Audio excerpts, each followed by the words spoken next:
It's Wednesday, July 16th. This is CTV at 6. Here's what's making news tonight. Police are reviewing thousands of video files in the missing siblings case. A new documentary reveals the size and number of great white sharks here. Record-breaking high temperatures as heat warnings continue for the region. Live from our Maritimes News Center, this is CTV News at 6. Here is Todd Battis. Good evening. It's been nearly 11 weeks since Lily and Jack Sullivan went missing from their Nova Scotia home. Today, the RCMP updated its investigation. Police are reviewing thousands of video files, hundreds of tips, and examining evidence, including a blanket. CTV's Hafsa Arif has the latest from Pictou County. Just outside the Sullivan home in Lansdowne Station, a single orange ribbon flutters. Behind it, a poster with the faces of Lily and Jack, smiling. It's been 2.5 months since the two young children disappeared. They were last seen in May and were believed to have wandered into the woods behind their home. A tremendous amount of careful, deliberate investigative work is underway by people here at home and in other parts of Canada. Despite extensive searches on foot, by helicopter, with dogs and drones, crews found nothing. No footprints, no clothing, no trace of where the children may have gone. Right now, there are more than 800 tasks associated to this investigation. The investigation has grown into one of the largest in Nova Scotia RCMP history, with over 600 tips from across Canada and beyond, and 5,000 video files currently under review. Surveillance cameras, trail cams, doorbell cameras. We did a further request for information in a news release to the public a little bit later in May. Rumors have been swirling ever since the kids went missing, and with so little information being shared, it's only added fuel to the fire, leading many to believe them. Try not to follow the rumors, but you know they're getting more grounding in the rumors because of the fact that the RCMP have found nothing. And while they say the investigation is moving forward under the Missing Persons Act, many in the community feel like they're standing still. Most people will say to me that the best hope is if somebody did take those little ones. I mean, if those kids were in the woods, I think most people in Pictou County now are thinking they would have found something. They would have found a shred of clothes, they would have found anything. So far, 60 people have been interviewed. Some have undergone polygraph testing, and one item found during the search is now undergoing forensic analysis, including a pink blanket that officers seized on Lansdowne Road, and submitting judicial authorizations to seize and examine materials and devices that may provide information useful to the investigation. Back at the Sullivan home, the orange ribbon remains, slightly faded by sun and time, but still holding on. Hafsa Arif, CTV News, Lansdowne Station.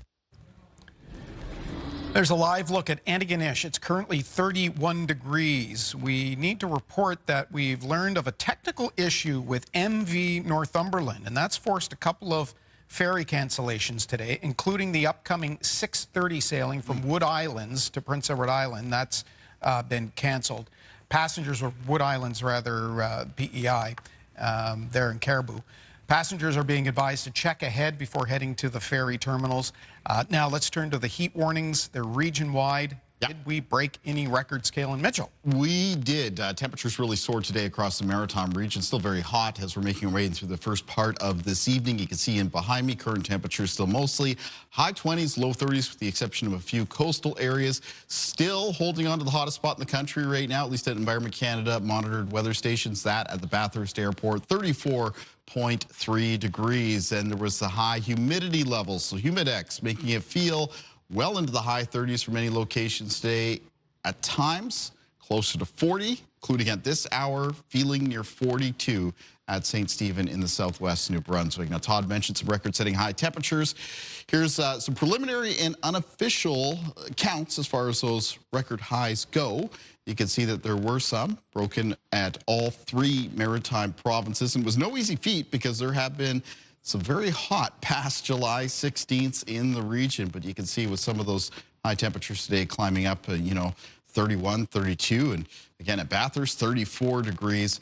There were some new records set. Now, something that comes along oftentimes, this building heat and humidity, along with the heat warnings that are in effect for all three maritime provinces, is the potential for some thunderstorms.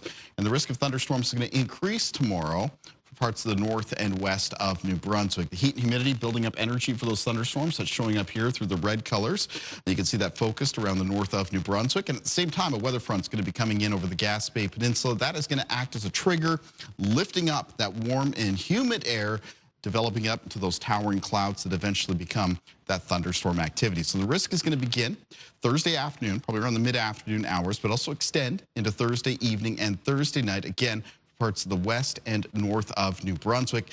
Because of the high levels of humidity in the air, along with lightning, which of course is dangerous at any time, there's also the potential for some locally strong wind gusts with any developing thunderstorms and a higher risk of some downpours. Todd. Okay, we'll be watching that closely. We will come back to you for the full forecast in about 18 minutes.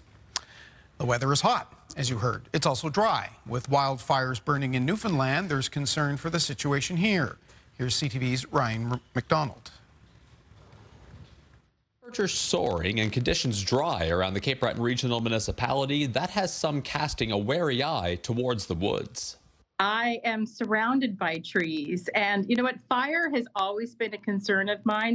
Sheila McDonald is a woodlot owner who lives on the Morrison Road just outside of Sydney. With wildfires burning now on the Bonavista Peninsula in Newfoundland, she is worried they could happen around here too. I put together a go bag in the event of a fire, because if one comes through, there's really nothing I can do about it. We've actually got no burn restrictions across most of the province right now. Indeed, most parts of Nova Scotia are in the red on the province's burn map. The Forest Protection Manager for Natural Resources adds that recent rainfall amounts have been below seasonal average, leaving water levels low in lakes, rivers, and streams. So as we see, water levels or days without precipitation increase, we see that forest floor and all that dead organic material, more and more that becomes available as fuel. It wouldn't be too hard to set a fire in conditions like this. If you can walk on the grass and the grass is crunchy, that's too dry. North Sydney's fire chief says while most people are pretty good to follow the safety rules, including burn bans, it's even more important right now to be vigilant. Sometimes it's just luck that keeps things safe, and right now I would say that we're in a lucky position. In another casualty of the current conditions, Oakfield Park Beach outside of Halifax is now closed to swimming due to the presence of a possible blue-green algae bloom. Back at her home, surrounded by woods, Sheila McDonald has an exit strategy in case a wildfire were to break out. But it doesn't make it any less nerve-wracking considering the number of trees that are down in the woods right now after Fiona.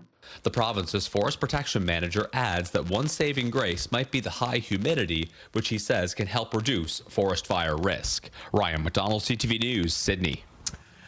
A day after a grenade was found on a homeowner's lawn, police are still looking for the suspect who threw it. Police evacuated homes and closed a Dartmouth street yesterday morning. The bomb squad removed and safely detonated the device in the afternoon. Police are still trying to figure out how it got there. I cannot recall in all the years I've been an officer seeing one of these other than being in a museum. So how? I don't know. But again, as part of the investigation, I'm hoping officers will be able to determine that. There are no suspects and no arrests have been made. The investigation, as you heard from the officer, continues. The measles outbreak in New Brunswick has grown overnight. There are now 5 confirmed cases in the south central region. The first case was reported a week ago in Sussex.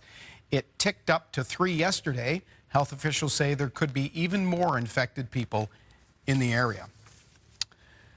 Too many hospital beds in New Brunswick are occupied by people who don't need them. For the next 30 days, patients at 4 hospitals with no medical need to be there will be bumped to the top of the list for long-term care beds. CTV's Avery McRae reports.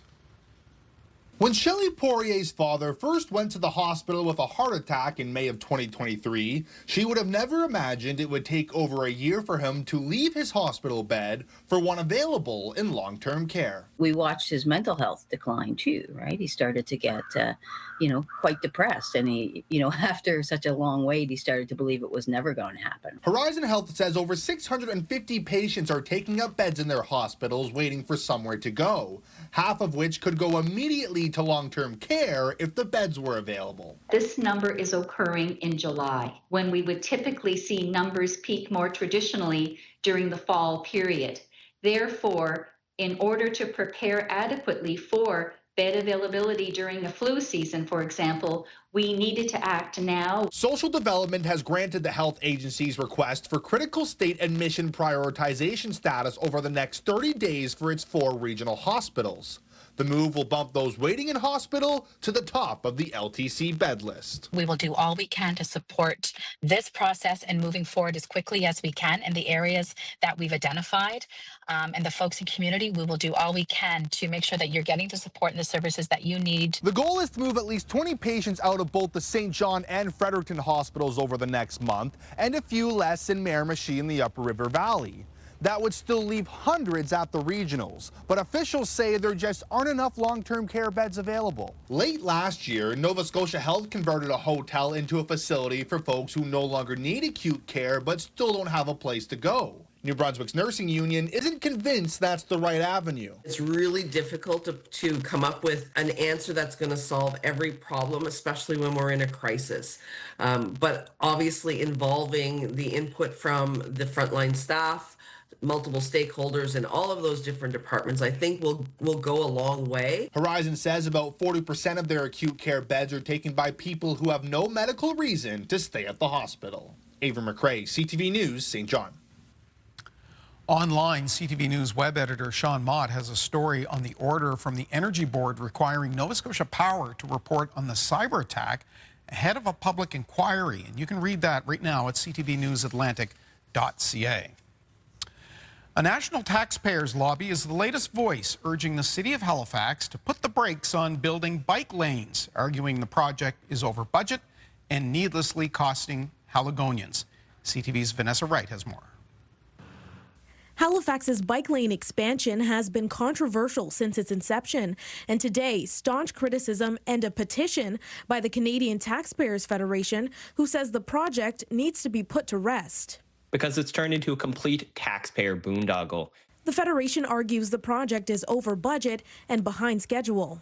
Halifax taxpayers can't be on the hook for a project if it's not working. Clearly something's going wrong. Something doesn't go from 25 million to 93 million overnight. So until the city can show that they're able to develop responsibly, they shouldn't be developing these type of projects at all.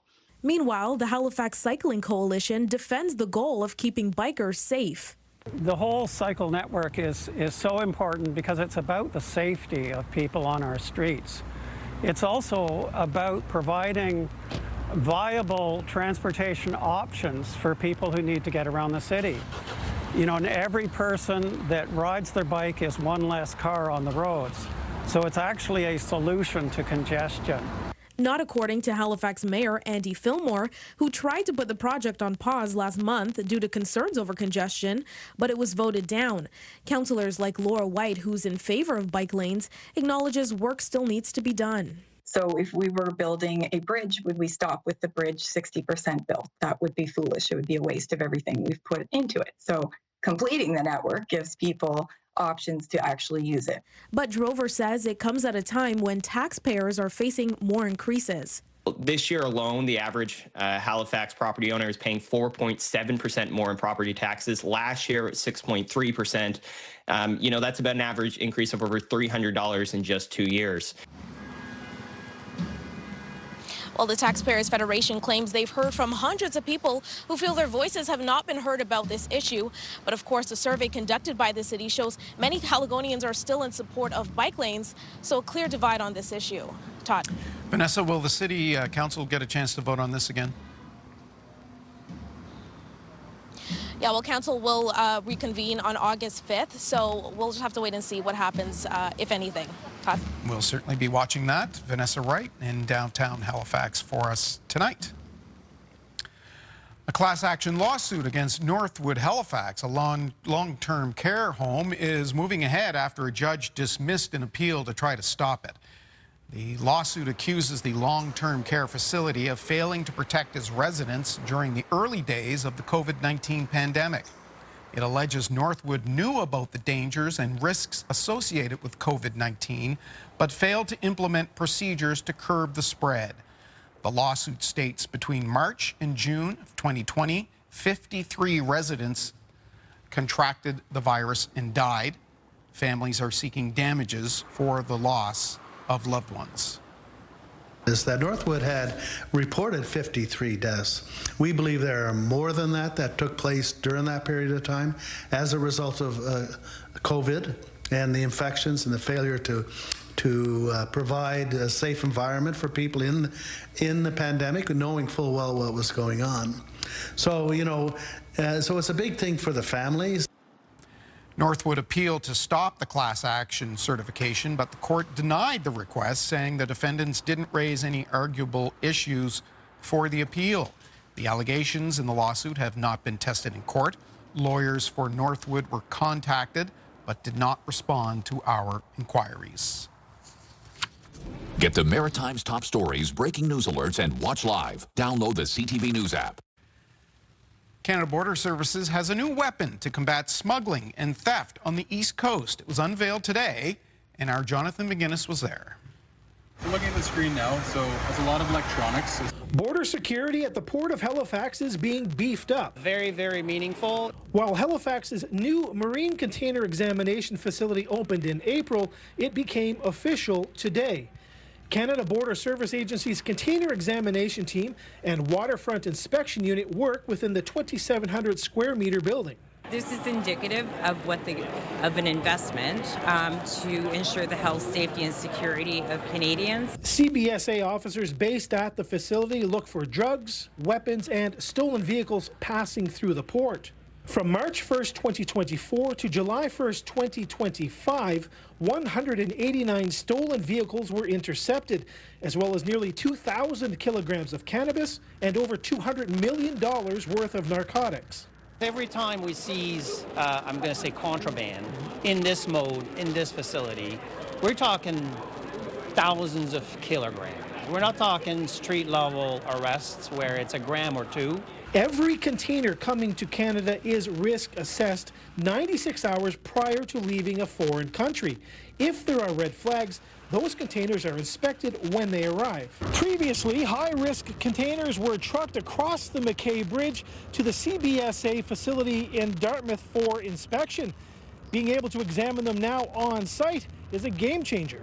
The large-scale imaging truck adds to the efficiency of the facility. What allows us to scan something that maybe is too large to take off and put through one of our smaller x-rays. With the federal government committing $1.3 billion to border security just before Christmas, as tariff threats were lobbed from the United States, it's hoped facilities like this will show Canada is serious about protecting points of entry.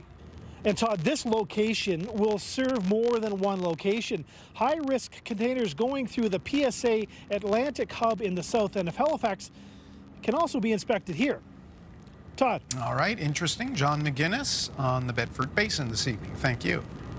We will take a break now. A very warm and muggy night ahead. Kalen Mitchell returns with his full forecast. But next, we'll tell you why a national healthcare study needs your help. Stay with us.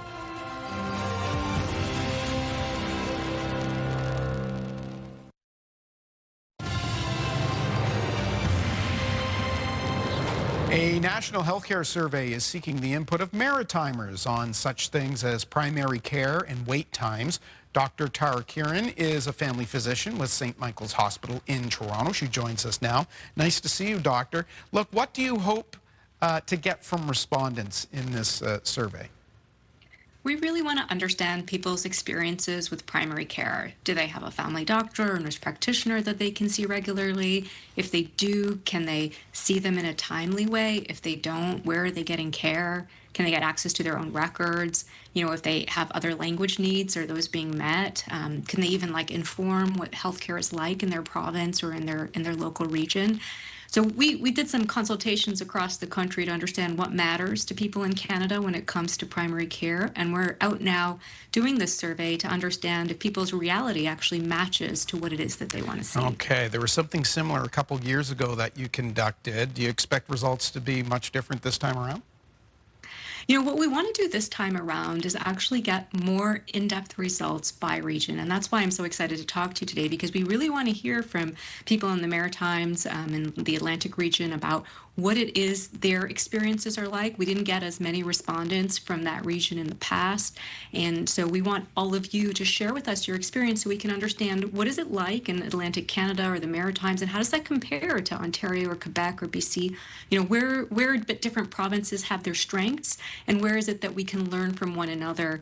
And our hope is that this time, you know, maybe we will have different results, maybe it'll be some of the same, but we're also asking some different questions that will allow, we hope, policymakers to make real improvements in the system. Where would people find the survey? How can I get to it? So the survey is up until July 30th. It's at ourcare.ca. OURCARE.ca. If you just are at the top of the page, they'll be able to just click on the button. It's in English and French. It should only take you about 10 minutes. And again, it's open until July 30th. So please do go onto our website and tell us what your experience is like. All right. And what will you do with the results? We're going to put all of our results up on our website so they're publicly available. So hopefully by the end of this year, you'll be able to go onto our website and see how your region is performing, your province is performing in comparison to other provinces in Canada. And, you know, we have also tools on our website to allow you, for example, to email easily your MP or your MPP and let them know the changes that you want to see in healthcare. All right. Dr. Karen, thank you for joining us from Toronto tonight. Thank you. We will take a break. Weather coming up next.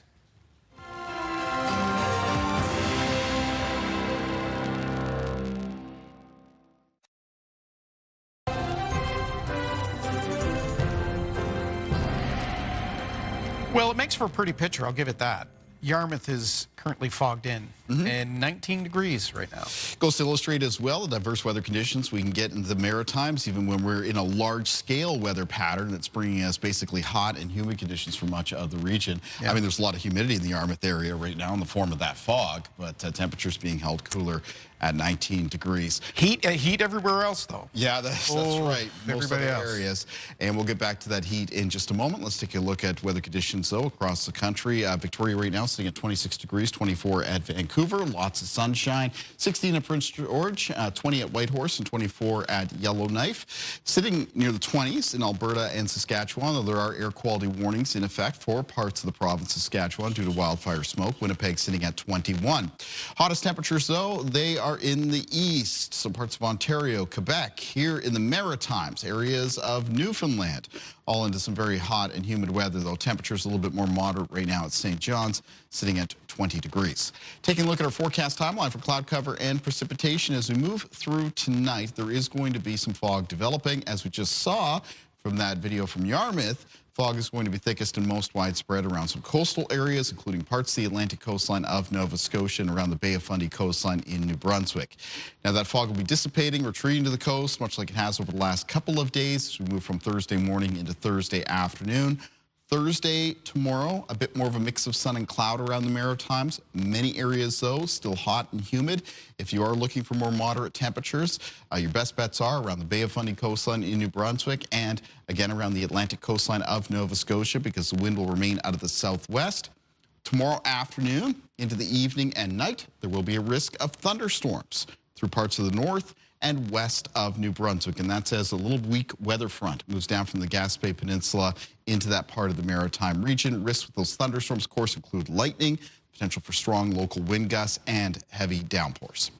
Winds in the forecast for tomorrow out of the southwest. They pick up a little bit compared to today.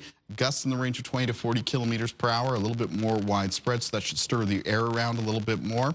Very warm, muggy night, low temperatures, mostly 16 to 20 degrees, with the humidex feeling well into the 20s basically throughout the nighttime hours. And a lot of highs tomorrow in northern New Brunswick, still high 20s, low 30s, despite some of those thunderstorms that are expected to develop as we move through the afternoon and into the evening and nighttime hours. Lots of highs as well down through central and southern parts of the province, high 20s, low 30s, except more moderate around the Bay of Fundy coastline. Prince Edward Island for tomorrow, another hot and humid day with most highs between 28 and 32 degrees. Eastern areas of Nova Scotia, away from the Atlantic coastline, high 20s, low 30s. On the Atlantic coastline, mostly between 23 and 26 29 for Amherst, 31 for Truro on Thursday, 28 at Enfield. Close to the city centers, Halifax and Dartmouth, temperatures come down a little bit more because that's slightly breezier southwest winds, so 26, but still feeling into the 30s with the humidity. Speaking of 30s, near 31 for the Annapolis Valley for tomorrow, likely feeling into the high 30s. And then down around the south shore of Nova Scotia, coastal areas, mostly 21 to 26 degrees. But inland, again, you're looking at high temperatures that'll quickly climb up to around 27, 28, even 29. Taking a look at the 7-day outlook for New Brunswick. Coming up on Friday, clearing conditions and humidity begins to fall for that province. It'll be falling for the entirety of the Maritimes Friday into Saturday. Saturday's still plenty warm right now. High temperatures look like they're going to be up around the high 20s, but lower levels of humidity, so that'll make it a more comfortable heat. Chance of showers after that on Sunday, slightly cooler for Monday, and then temperatures rise Tuesday into Wednesday of next week. Likewise for Nova Scotia, we can expect the humidity to break Friday into Saturday. Now on Friday, there is a chance of showers with the risk of thunderstorms. Then it's lower humidity for the weekend. Chance of showers on Sunday. Slightly cooler for Monday, highs in the low 20s. And then temperatures climbing Tuesday into Wednesday. And for Prince Edward Island on Friday, chance of a shower, risk of a thunderstorm. Saturday, mix of sun and cloud, highs near 25. Chance of showers on Sunday, highs near 24, down to 22 on Monday, but then climbing back up Tuesday and Wednesday, back towards the mid-20s there, Todd. I will say this, the mornings are beautiful. Yeah, they have been, aren't they? And you can feel that humidity in the air even first thing in the morning. It builds up quick. Thank you, Kaylin. We'll see you for the wake-up weather. Coming up after this, we're going to talk about a new documentary on great white sharks in our waters. Then Katie Kelly is at the Halifax Jazz Festival, which is kicking off. Katie. Todd, the TD Halifax Jazz Festival is officially underway. It started last night, and I'm standing in front of the TD main stage, where in just a couple of hours, this whole area is going to be packed with people. So excited to see the one and only Adam Baldwin and the Jenny Wren. They're going to be performing here for a free show on the main stage behind me. I'm going to be chatting with Adam coming up on the scene. Stay tuned. I'll see you then. Okay, so happy Camp Day. Make sure to get out to your local Tims and support and send kids off to camp. And join us tomorrow for another chance to win a trip or two to England. And if you win that, we'll give you $2,000 cash as well.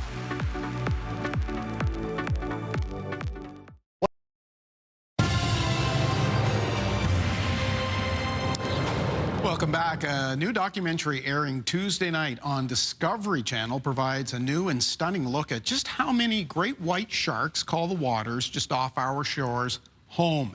Ed Pyle is executive producer of Great White North Invasion. I love that title. Thank you. That's a great title. He joins us in studio. We've done a lot of reporting in the last couple of years. There was a gentleman just at Queensland Beach who swore he saw evidence of a shark, a fin, going the length of the beach. A lot of talk about sharks, about great whites in our waters. You've got a lot of evidence, a lot of proof in this documentary. Mm-hmm. We see a lot of them. There are a lot of white sharks out there. And that's a good news story. Having more white sharks helps keep the ecosystem in balance. And, you know, we now have, I don't know what the latest number is, but millions and millions of seals. Well, one of the only things that helps keep that population in check, naturally, are great white sharks. You did not have to go very far to find them. No. So the area, I've been documenting this research over the last 5 years. And Chris Harvey-Clark from Dalhousie is the researcher who's been leading up the work. And so we started filming a couple years ago. And then eventually we got a documentary from Discovery Channel. And the area that we were focusing on is very close to Lunenburg.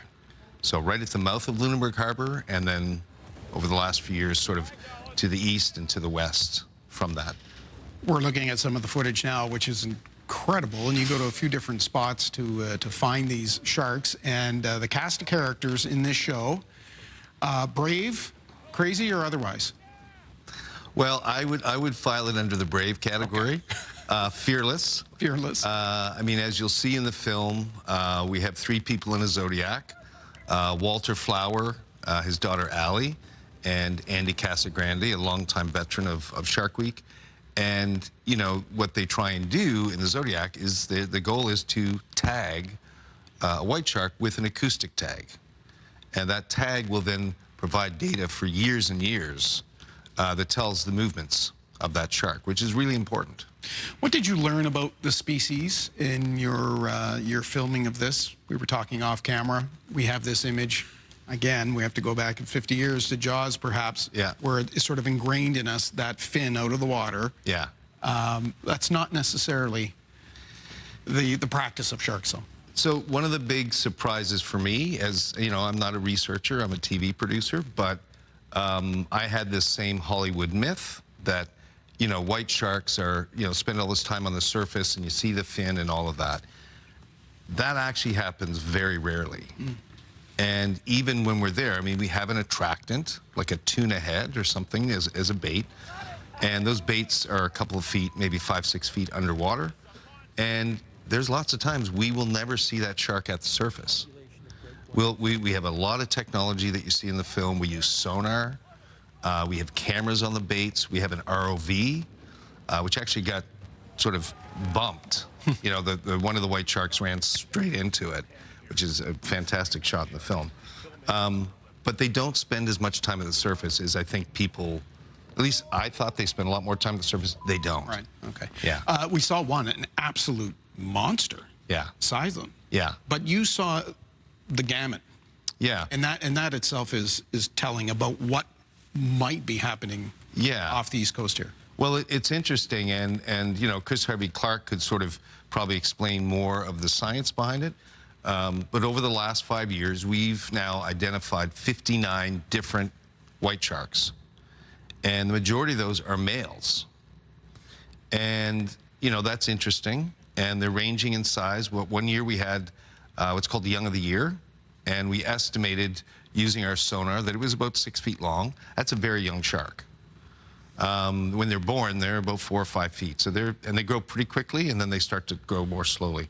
So unlikely that would have swam a long distance from southern latitudes. The theory is that that must have been born here in local waters. But again, no one's ever seen that happen here. It's theory, you know.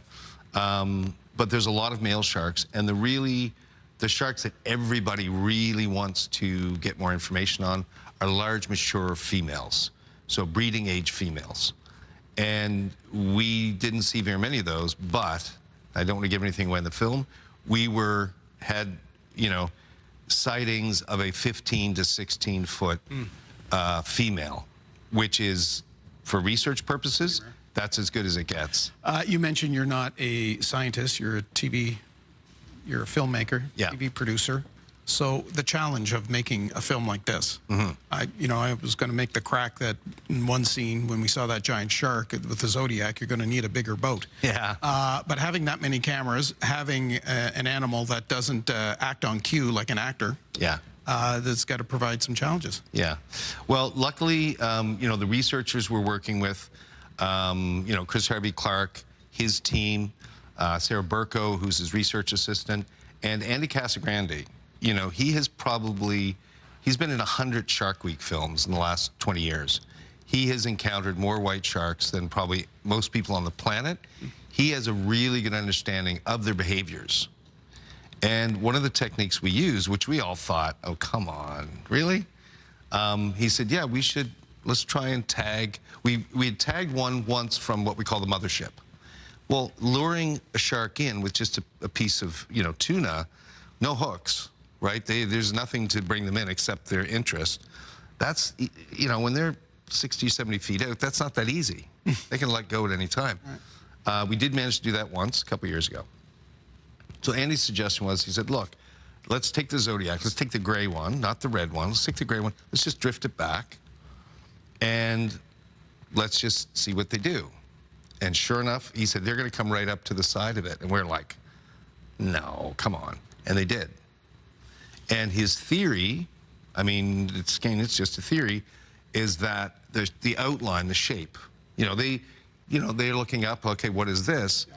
If they smell something they're interested in and they see a shape that might be a dead whale, he says their entire behavior changes, because when they find a deadfall, a whale that's floating, all their behavior changes. Normally, they would never cooperate feeding.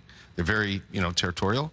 but he's witnessed multiple white sharks on a floating whale carcass because there's no threat. They don't have to chase it. Lots of food for everybody. So they'll be like an all-you-can-eat buffet. They'll just be chewing away. So his theory was they won't be aggressive because they think it's a whale and there's nothing to fight. And sure enough, they just, I mean, I'm making it sound easier than it is, but we actually got them right beside, as you'll see in the film. And it's fascinating, and it just goes to prove that we have a lot more we need to learn about these, and watching this is a good start. Discovery Channel, Tuesday night at 9 o'clock. We appreciate you coming in. Congratulations. All right. Well, I hope you enjoy the film. Great White Invasion, Tuesday night on the Discovery Channel. We will take a break. We'll have lots more of your show right after this.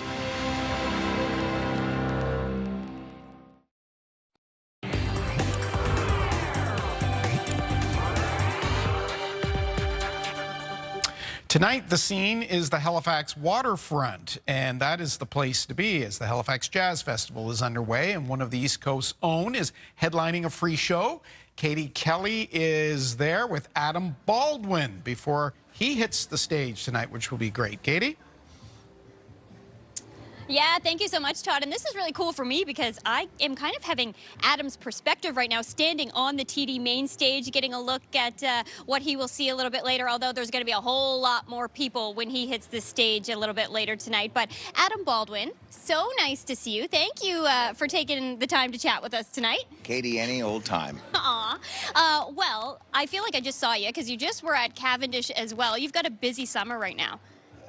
It hasn't really let up for 2 years, and I keep saying I remember what it was like when the phone didn't ring, so I'm embracing all of it. This is a thrill, and it's a lovely night for a rock show. It is a lovely night for a rock show, and that reminds me of your Instagram post today, because I know you said that this morning. You posted something beautiful about the Halifax Jazz Festival, just talking a little bit about how special it is. Can you speak to that now? For sure.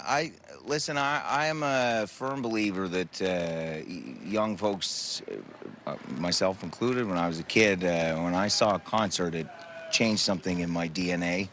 And I think that something like this in Halifax is a tremendous service to the young people, people of all ages. But there's nothing like seeing a rock show for the first time.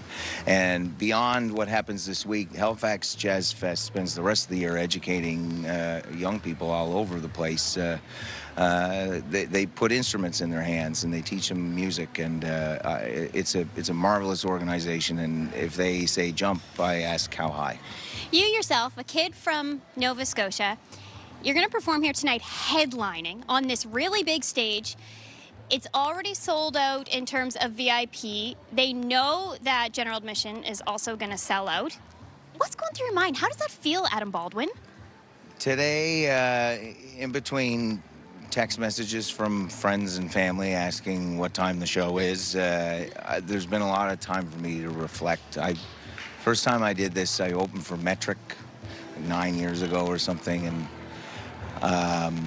I had hoped that maybe one day I could fill this parking lot with some people, and it remains to be seen. But I think it'll be a lovely night, and I don't know. It means a lot to be able to stand up here in my hometown and kick this festival off. Talk to me about, okay, so where do you stand? Like right now, we're on the main stage. So I play piano mostly. Behind the camera here is kind of where I situate myself. I close my eyes a lot, and I don't like people to see me. And I feel like if I shut my eyes, I disappear. So I tuck myself off to the side a little bit. There's gigantic screens all over the place, so it turns out I'm not hidden. But I like to see my whole band. I like to see what's happening and work off of that.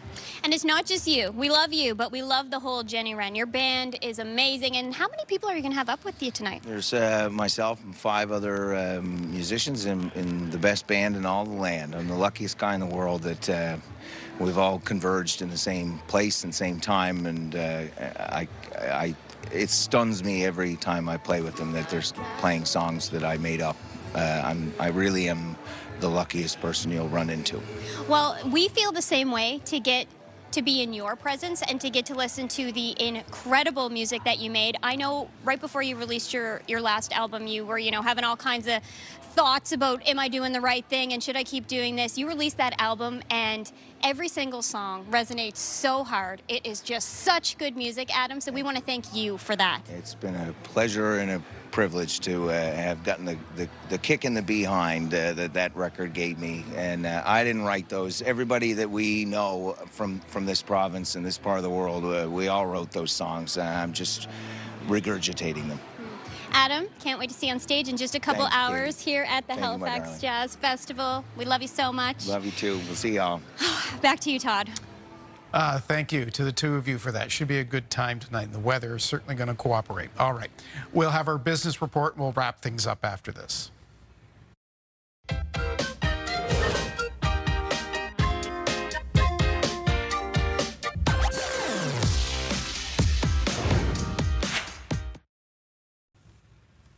On the markets, this was a rebound day for the Dow, which is closing the day up 231 points. Canada plans to help prop up the steel industry by restricting tariff-free imports. The Prime Minister made the announcement today. Business editor Andrew Bell has details. Hello there. Canada intends to cut the amount of foreign steel that importers can bring in tariff-free. It's part of an attempt to support the domestic steel industry, which has been hit by levies imposed by US President Donald Trump. The Prime Minister, Mr. Carney, said Ottawa will tighten the zero tariff quota for steel products from countries without a free trade deal to 50% of last year's volumes. Above that, a 50% levy will apply. Meanwhile, as trade talks with Washington continue, Bank of Nova Scotia economist Derek Holt said Ottawa should consider excluding U.S. companies from major infrastructure and defense projects as part of its response to Trump's trade war. On the markets, the Canadian dollar changed hands at 73.07 U.S. cents, up around 1/5 cent. West Texas Intermediate crude was at $65.19, down 18 cents. Our fix on Western Canadian Select has it at $54.14, down 88 cents. And the TSX Composite ended at 27,152.97, up just under 99 points. That's the latest in business. I'm Andrew Bell of BNN Bloomberg. Okay, let's bring in Kaylin, who is in the weather center, not because it's hot outside on the deck, but because the fountain is making some crazy noise. Yeah, we're going to have somebody from engineering take a look at the pump out there. It was making a little bit of a racket, and I wasn't sure whether it was going to come over the microphone or not, so better safe than sorry. So inside here, but let's take a look at our viewer picture for tonight. And picture for tonight is coming in from Kathleen Hamey from the Sydney Mines area of Nova Scotia, where it was very hot and humid for today. And Kathleen also noted that there's a haze in the sky, and yes, some of that thin, high haze over the Maritime Stay, that is some of the wildfire smoke from parts of the prairies. Thankfully, it is mostly high enough for us here in the region not to really impact air quality. In the area for Sydney Mines for tomorrow, yeah, the heat, the humidity, it carries on. Mostly sunny again, might be a little bit of a haze. High temperature expected to be near 30 degrees. The humidex making it feel near 37. All right, taking a look at our day planner. First thing in the morning around the Maritime region, like the last couple of mornings. Very warm and muggy. Fog expected to be present for some areas, especially around parts of the coast. But moving from the morning into the afternoon, that fog will be dissipating or retreating just off the coastline. A lot of heat and humidity for tomorrow. Temperatures a little bit more moderate for coastal areas. A risk of thunderstorms Thursday afternoon into evening and night for northern areas of New Brunswick. Here's what's coming up tomorrow on CTV Morning Live. Oh, or just back to you, Tom. I'll take it from here. Thank you, Kaylin. This is not quite in the weather department, but it has caused some problems for the skies over Iceland. A volcanic eruption in the southwestern part of the country has once again forced the evacuation of tourists at the famous Blue Lagoon Spa. The eruption began early this morning with a series of earthquakes southwest of the capital, Reykjavik. The Blue Lagoon and a campsite was evacuated, but officials say lava from the eruption is not threatening any buildings. This is the 9th time the volcano has erupted since 2023 when it well, when it blew up for the first time in almost 800 years. Isn't that something? That's a look at our day here at home. We'll run it again in a moment on CTV2. Bruce Frisco here with our late update at 11:30, and the website has our updated reporting. We'll see you tomorrow.